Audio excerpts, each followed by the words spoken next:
happening, gang? It's your boy Retro back again with another reaction video. Yeah. Today we got another huge update. Now you guys can probably already tell it is going down. Just by that title alone, you guys are definitely going to want to see this one.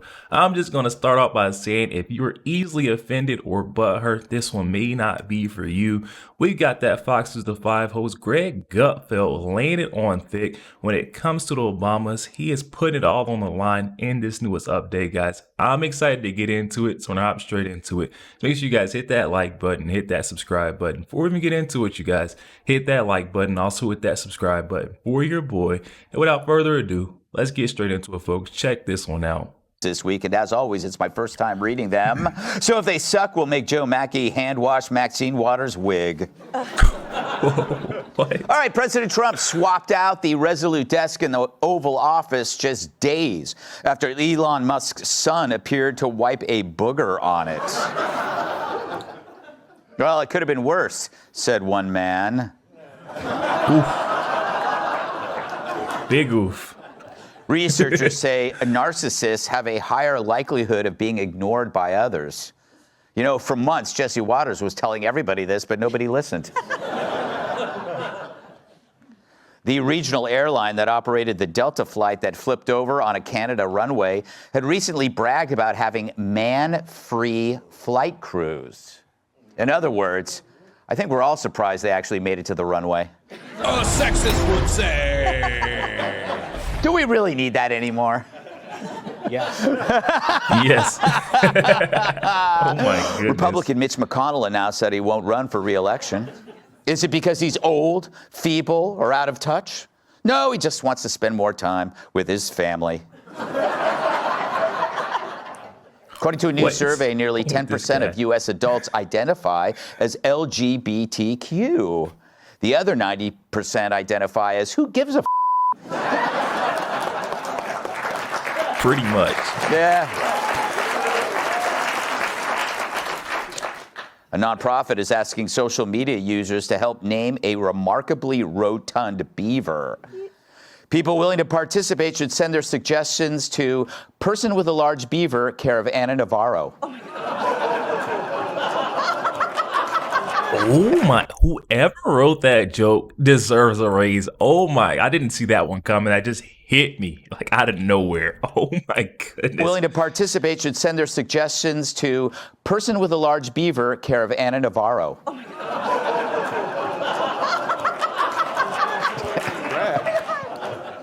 She loves pets. Divorce rumors continue to escalate for the Obamas. Uh-oh. Hopefully they can settle it like men.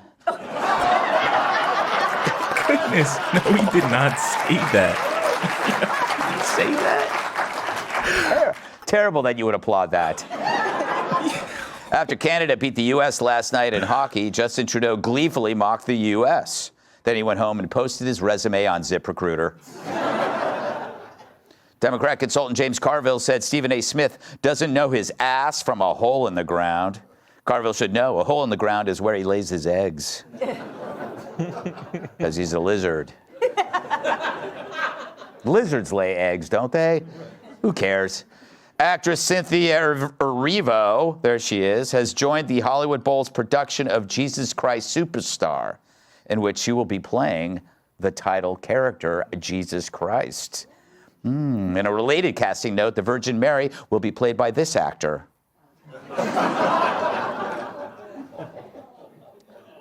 DOGE, otherwise known as the Department of Government Efficiency, has revealed that $1.9 billion in HUD money has been misplaced during the Biden administration.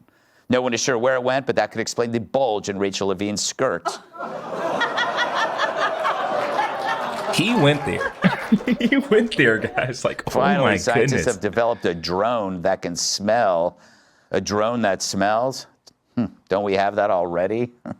Oh. Brian's good, though. I thought Brian was good. Hate him. So here we go. I wonder if our culture sends a message to young men that you should suppress every masculine urge. I think that our culture sends a message to young men that you should suppress every masculine urge You should try to cast aside your family. You should try to suppress what makes you a young man in the first place. And I think that my message to young men is don't allow this broken culture to send you a message that you're a bad person because you're a man, because you like to tell a joke, because you like to have a beer with your friends, or because you're competitive. So there you go. JD has a message for young men. It's okay to be young men. It's different than the Lincoln Project's message for young men, which is, this will be our little secret. But what Vance is speaking out against is the idea of toxic masculinity, or as yours truly calls it, my core values. It's not enough to scold men for doing bad things. Libs now scold men for doing anything. It's a cultural message, and I bet the president and JD's is the exact opposite.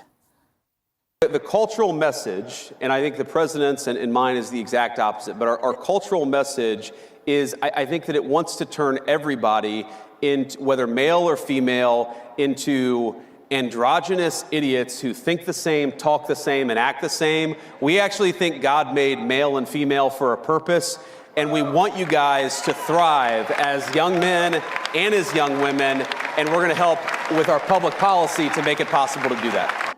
And it seems like common sense, but this type of messaging is exactly what drew in so much support from men across our nation. But imagine Kamala Harris trying to put that many coherent sentences in order.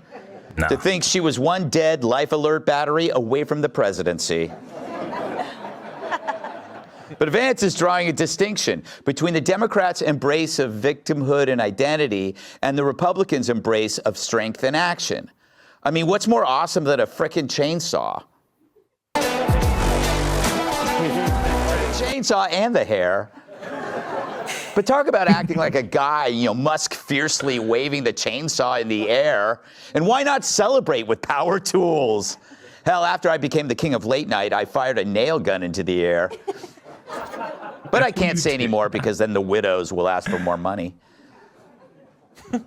But that's what Vance, Musk, RFK Jr., and Trump's merry pirate ship are doing. They're making masculinity great again. Think about it. What's the most masculine thing a guy can do? Post his mugshot in his office so everyone can see it. This guy Greg, man, he doesn't miss. Including those who thought it would hurt him. Trump took the critical attacks on him and he turned it around. What does that remind you of? An action hero disarming the attacker, taking their gun and pointing it back at them. But if you look at all of Trump's moves, from the mugshot to raising his fist after getting shot at, it's an action movie that every guy wants to see. And it's the kind with lots of funny stuff in between. It's Die Hard, it's Lethal Weapon, it's Thelma and Louise without those chatty broads. What? As Scott Adams points out, the Trump movie projects optimism, energy, humor, strength, and risk, where people come together and there's a potential for greatness. And it's way preferable to steal Magnolias, which I never saw. Trump's delivering what Hollywood decided was toxic, and now he's doing the movies that they won't. Meanwhile, compare that to the Dems, whose message is, we're weak and sad and we need help, while they focus on things that have nothing to do with reality, just made-up panics. It reminds me of every scene in a disaster movie where one character is freaking out and the hero has to slap him across the face. Better yet, the Dems are that lady in Airplane falling apart. Remember that? And can you guess who the Republicans are?